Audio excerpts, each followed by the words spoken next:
Good morning, नमस्कार। आज से फिर आपका स्वागत है हमारे यूट्यूब चैनल में। और हमारा जो आज का टॉपिक है वो चैप्टर 4 10th क्लास कंटिन्यू करेंगे हम, carbon and its compound. Last time we discuss about the topics bonding of carbon atoms. उसमें हमने रीड किया था कि भाई जो कार्बन है वो किस प्रकार से बॉन्डिंग बनाता है, सिंगल बॉन्ड, डबल बॉन्ड और ट्रिपल बॉन्ड। तो वो तीनों ही आपके क्या थे, शेयरिंग ऑफ इलेक्ट्रॉन्स के कारण जो बॉन्डिंग होती है कोवैलेंट बॉन्ड में, तो वो हमने रीड किया था। और कुछ कंपाउंड के हमने किए भी थे उसमें, लाइक ऐसे आपका हमने O2 मॉलिक्यूल किया था, Cl2 किया था, H2 किया था, ठीक है। और हमने NH3 मॉलिक्यूल के बारे में भी रीड किया था। तो उसमें किस प्रकार की टाइपिंग होती है वो हम पढ़ चुके हैं। आज जो हम पढ़ने जा रहे हैं वो हमारा टॉपिक है आज का एलोट्रोप्स ऑफ कार्बन। अब जो कार्बन है, मैंने आपको बताया था कि जो कार्बन है उसके पास एक वर्सेटाइल प्रॉपर्टी होती है। वो क्या है कि it form different bonding with different atoms, मतलब अपने साथ भी और डिफरेंट एटम के साथ भी ये बॉन्डिंग कर सकता है। तो और उसमें क्या है कि आपका जो एलोट्रोप्स है, एलोट्रोप्स क्या होता है कि जो फिजिकल प्रॉपर्टीज़ होती हैं वो आपकी डिफरेंट रहती हैं, बट जो आपकी केमिकल प्रॉपर्टीज़ हैं वो सिमिलर रहती हैं। तो उस प्रॉपर्टी को बोलते हैं हम क्या, एलोट्रोपी। तो जो एलोट्रोप्स होते हैं वो क्या होते हैं कि it forms the same element रहेगा आपका, having different physical properties but almost similar chemical properties are known as allotropes and the phenomena is known as allotropy. अब जो कार्बन है उसके 3 एलोट्रोप्स होते हैं। एक तो डायमंड है, ग्रेफाइट है और फुलरिन है। तो जो कार्बन है वो 3 एलोट्रोप की फॉर्म में एग्जिस्ट करता है। वो कौन कौन से हैं, डायमंड, ग्रेफाइट और फुलरिन। तो इनके बारे में हम बारी बारी से रीड करेंगे। अब डायमंड, ग्रेफाइट और फुलरिन के बारे में। जो डायमंड है उसको तो जानते हो आप कि डायमंड क्या है, एक नेचुरल हार्डेस्ट सब्सटेंस है, ठीक है। तो it is a hardest natural substance, it is a giant molecule. Giant molecule का मतलब होता है वेरी बिग, बहुत बड़ा मॉलिक्यूल। तो अब हम देखते हैं कि भाई जो डायमंड है उसमें जो एटम्स होते हैं वो कैसे कैसे आपके अरेंज होते हैं और कैसे कैसे उसका स्ट्रक्चर है, तो उसके बारे में हम रीड करेंगे। तो डायमंड में क्या है कि जो एटम है कार्बन का वो 4 अदर एटम से अटैच होता है। जो एक एटम है कार्बन का वो 4 दूसरे कार्बन एटम के साथ लिंक्ड होगा, बॉन्डेड होगा। तो उसमें क्या है, उसकी वजह से it form a rigid 3 dimensional structure. क्या बनाएगा वो, 3 डायमेंशनल स्ट्रक्चर। तो इसमें जो मैंने डार्क कर रखा है ये आपका कार्बन एटम है, बाकी ये इसकी बॉन्डिंग है। अब यहाँ से आप देख सकते हो कि जो एक कार्बन एटम है वो आपका 4 एटम के साथ लिंक्ड होता है, ठीक है, 1 2 3 और 4। अब ये वाला एटम है, इधर एक एटम होगा, इधर इधर, तो 3 एटम तो ये हो गए और एक एटम ये, 4 एटम्स के साथ लिंक्ड होगा, ठीक है। किसी भी एटम को ले लो आप, ये एटम है, ये 1 2 और 2 एटम आपके इधर होंगे ऐसे। तो किसी भी एटम को आप देख सकते हो तो वो क्या है, 4 एटम के साथ लिंक्ड होगा। इसमें जो every carbon atom is linked with 4 other carbon atoms. तो उससे क्या है, उससे जो कार्बन कार्बन के बीच में स्ट्रॉन्ग बॉन्डिंग बन जाएगी। तो उसकी वजह से क्या है कि जो कार्बन है, कार्बन इज़ जो डायमंड है आपका, diamond is a hardest substance. तो ये था आपका कि डायमंड में कैसे कैसे इसका स्ट्रक्चर है और कैसे इसमें एटम्स अरेंज्ड होते हैं। ठीक है, तो इन तीनों की जो एलोट्रोपिक फॉर्म है उसके बारे में करेंगे हम discuss. Now we are going to discuss about the second point, graphite. तो आपको आई होप समझ आ गया होगा ये डायमंड का, कि डायमंड में क्या होता है कि जो कार्बन एटम है, एक कार्बन एटम दूसरे 4 कार्बन एटम के साथ लिंक होता है, बॉन्डिंग करता है उसके साथ, क्योंकि ये कार्बन की वर्सेटाइल प्रॉपर्टी है कि वो सेल्फ लिंकेजिंग करता है और किसी अदर एटम के साथ भी बॉन्डिंग कर सकता है। ठीक है, तो let us start the second point, graphite. अब ग्रेफाइट में क्या होता है कि जो in graphite each carbon atom is bonded to 3 other carbon atoms. इसमें क्या है कि जो कार्बन एटम है वो 3 अदर कार्बन एटम्स के साथ लिंक्ड होता है, बॉन्डेड होता है इन सेम प्लेन में, एंड फॉर्मिंग हेक्सागोनल रिंग। और क्या बनाएगा वो, एक हेक्सागोनल रिंग बनाता है। ठीक है, और एक वो डबल बॉन्ड भी बनाएगा। अब जो ग्रेफाइट स्ट्रक्चर है उसमें क्या होता है कि जो हेक्सागोनल रिंग्स बनती हैं उसके अंदर forms of layers placed one above the other, मतलब एक लेयर के ऊपर दूसरी एक लेयर बन जाती है हेक्सागोनल रिंग की। तो उसके ऊपर उससे क्या है कि जो उनके बीच में वीक फोर्स है, उन वीक फोर्स की वजह से वो क्या करते हैं, आपस में रिजिड करते हैं, आपस में फिसलते हैं, और वो जो रिंग्स हैं वो मूव कर सकती हैं। इसलिए क्या है, ग्रेफाइट हैज़ स्लिपरी नेचर। तो ठीक है, तो जो ग्रेफाइट है वो क्या होगा, स्लिपरी नेचर। तो आपको ध्यान रखना है कि जो डायमंड था, डायमंड में तो क्या होता है कि एक कार्बन एटम दूसरे 4 कार्बन एटम के साथ लिंक होता है। बट ग्रेफाइट में क्या है, ग्रेफाइट में एक जो कार्बन एटम है वो 3 कार्बन एटम के साथ लिंक होगा और क्या बनाएगा, सेम प्लेन के अंदर एक हेक्सागोनल बनाएगा। ठीक है, तो और वो जो बनेगा इसमें हेक्सागोनल रिंग बनेगी, वो लेयर एक दूसरी लेयर बनाती है अपने ऊपर, तो उसके बीच में वीक फोर्स होता है, उसकी वजह से क्या करती है वो आपस में मूव कर सकती हैं एक दूसरे के। तो उसको हम क्या कहते हैं कि ग्रेफाइट हैज़ स्लिपरी नेचर। तो इसका एक डायग्राम मैं आपको दिखाता हूँ इसका। ये देखिए, ये ग्रेफाइट का स्ट्रक्चर है। इसमें जो एक कार्बन एटम है वो आपके 3 कार्बन एटम के साथ लिंक होगा। ये वाला एटम अगर सपोज करो लिंक होगा तो ये 1, 2 और 3 कार्बन एटम के साथ लिंक्ड होगा। तो अब इसमें लेयर्स बनती हैं। ये हेक्सागोनल आपकी एक रिंग बन गई हेक्सागोनल, ये 1, 2, 3 ऐसे सेम होंगी।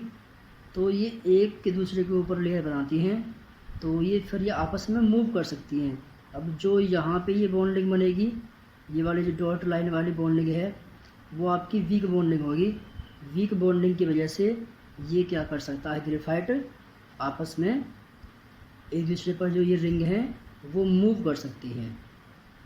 ठीक है, तो मूव करने की वजह से क्या है, इट हैव स्लिपरी नेचर।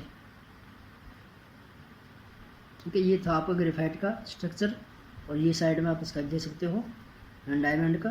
तो दोनों को आप कंपैरिजन करके देखें कि जो डायमंड का स्ट्रक्चर है उसमें तो क्या था कि भाई एक कार्बन एटम लिंक्ड था 4 कार्बन एटम के साथ, but in the case of graphite 1 carbon atom is linked with bonded with 3 carbon atoms and form a hexagonal ring. ठीक है, तो एक दूसरे के ऊपर रिंग बनाते हैं वो, तो उसकी वजह से क्या है, उसमें बॉन्डिंग वीक होगी, तो उसकी वजह से इट हैव स्लिपरी नेचर। और जो ग्रेफाइट है वो क्या होता है, गुड कंडक्टर ऑफ इलेक्ट्रिसिटी। ठीक है, but diamond is a poor conductor of electricity. इस बात का भी आप ध्यान रखें। तो आप ये जानते हो कि जो डायमंड है, डायमंड का आप यूज़ कहाँ पे करते हो, ज्वेलरी वगैरह में करते हो। ठीक है, और grinding and polishing hard materials में करते हो। और इससे डाइज वगैरह भी बनाई जाती हैं थिन वायर्स की मेटल के साथ, ठीक है। तो ये डायमंड का यूज़ है। और जो डायमंड को हम कहाँ यूज़ करते हैं, मोस्टली डायमंड को हम मोस्टली यूज़ करते हैं कटिंग ऑफ ग्लास में, जो ग्लास है उसको काटने के लिए इसका यूज़ करते हैं हम डायमंड को। अच्छा, ग्रेफाइट क्या होता है, एक ब्लैक सब्सटेंस होता है आपका, ठीक है। तो इसका यूज़ कहाँ पे करते हैं हम, graphite is used as to make electrodes for cell. Cell में क्या करते हैं हम, इससे क्या बनाई जाती हैं, इलेक्ट्रोड्स। और ये जो सॉफ्ट होता है, सॉफ्टनेस के कारण ग्रेफाइट है, इसको हम लाइक ऐसे लुब्रिकेंट भी यूज़ कर सकते हैं, क्योंकि जो मशीन के पार्ट्स होते हैं उनको फास्ट मूविंग कराने के लिए हम ग्रेफाइट का यूज़ करते हैं। अगर इसको हम मिक्स कर देते हैं किसके साथ, क्ले और ग्रेफाइट के साथ, क्ले को वैक्स के साथ कर देते हैं मिक्स, तो जो graphite is used as for making lead pencils, जो लेड है पेंसिल्स बनती हैं उससे, ठीक है। तो आप इसके भी यूज़ कर सकते हो डायमंड के, ग्रेफाइट के। तो ये था आपका डायमंड और ग्रेफाइट का।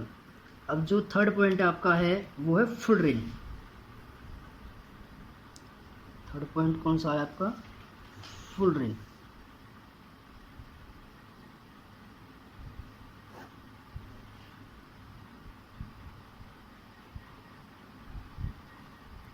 फुलरिन, फुलरिन में क्या था कि भाई 1985 में एक साइंटिस्ट हुए थे आपके, बकमिंस्टर फुलरिन। तो उन्होंने इसकी डिस्कवरी की थी। तो उन्होंने क्या कहते हैं कि एक क्लस्टर बनाया था कि कार्बन के 60 एटम्स लेके उनको अरेंज किया था, तो इसलिए हम इसको C60 बोल देते हैं। C60 कार्बन के जो 60 एटम्स थे उनको अरेंज किया था। तो आप like as a football, football देखी होगी आपने, तो फुटबॉल में जो ऐसी लेयर्स लगी होती हैं तो वो कार्बन की फॉर्म अब में अरेंज होते हैं। तो फुटबॉल की फॉर्म में आप इसने एग्जिस्ट किया था इनको, कार्बन एटम्स को। तो इसलिए इसको बकमिंस्टर फुलरिन ने डिस्कवर किया था, इसलिए बोल देते हैं इसको फुलरिन। और जो साइंटिस्ट थे बेसिकली एक ये आर्किटेक्ट थे, आर्किटेक्ट ने तो उन्होंने लाइक ऐसा आपका जो जोडेसिक डोम्स होती हैं उनको उसकी तरह इसका था स्ट्रक्चर फुलरिन का। तो आप कह सकते हो कि जो it is like as a football, ठीक है। तो जो इसमें बेसिकली ध्यान रखें कि जो फुलरिन है उसमें कार्बन के 60 एटम्स अरेंज होते हैं। तो क्वेश्चन आपका बन जाता है कि भाई in fullerene carbon atoms are arranged like as, तो कितने होंगे उसमें, कार्बन के 60 और like as a geodesic domes की फॉर्म में, ठीक है, कार्बन के 60। तो अब इसमें वैसे क्या होता है, इसमें 20 तो बनते हैं हेक्सागन्स और 12 बनते हैं पेंटागन्स। 20 तो बनते हैं हेक्सागन्स और 12 बनते हैं इसमें पेंटागन्स फुलरिन के अंदर, ठीक है। और जो आप जानते हो हेक्सागन क्या होता है, 6 मेंबर्ड रिंग होती है, तो पेंटागन्स मतलब 5 मेंबर्ड। तो ये आप ध्यान रखें कि फुलरिन है आपकी, इसमें कार्बन के 60 एटम्स अरेंज होते हैं, ठीक है। तो उसका आप ध्यान रखें।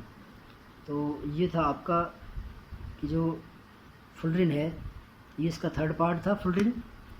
तो ये आपके 3 एलोट्रोपिक फॉर्म थे किसका, कार्बन की, कौन कौन सी, डायमंड, ग्रेफाइट और फुलरिन, ठीक है।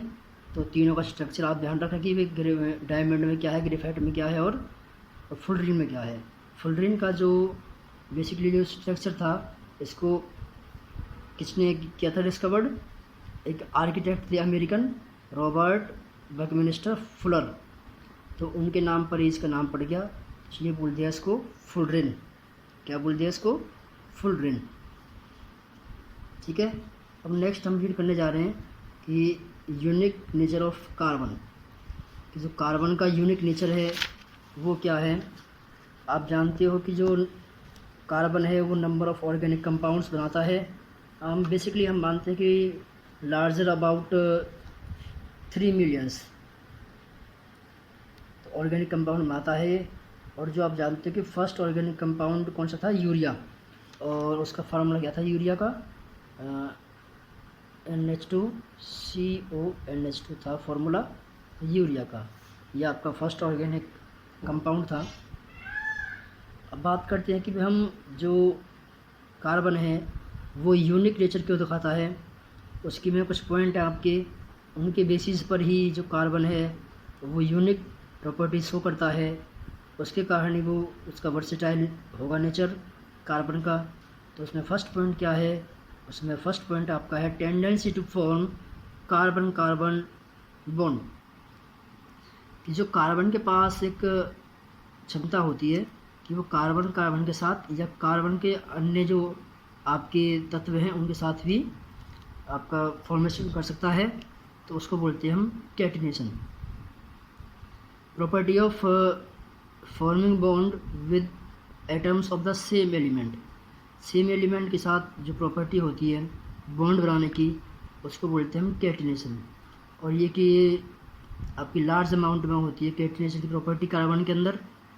तो कैटिनेशन का मतलब क्या होता है, self linkaging. Catenation means self linkaging. तो सेल्फ लिंकेजिंग में क्या किया, कार्बन जो है या तो अपने एटम के साथ ही लिंकेजिंग करे कार्बन कार्बन के साथ, तो या तो वो स्ट्रेट लाइन में करे आपका, तो इसको बोलते हैं हम स्ट्रेट चेन। स्ट्रेट चेन के अंदर बॉन्डिंग करेगा, तो ये भी क्या हुई आपकी कैटिनेशन। अगर ब्रांच चेन में कर दे, ब्रांचिंग में, एक तो होगा स्ट्रेट, ये इसकी ब्रांचिंग में आ गई तो इसको बोलते हैं हम ब्रांच चेन। तो ये थी आपकी स्ट्रेट चेन, ये ब्रांच चेन। अगर क्लोज फॉर्म में करे, देखो यहाँ कार्बन है, ये कार्बन है, कार्बन है, 6 एटम आपने रख दिया यहाँ पे, तो कार्बन की वैलेंसी 4 होती है, वो भी आपको बैलेंस करनी पड़ती है। तो ये है इसकी क्लोज चेन। ये कौन सी है इसकी क्लोज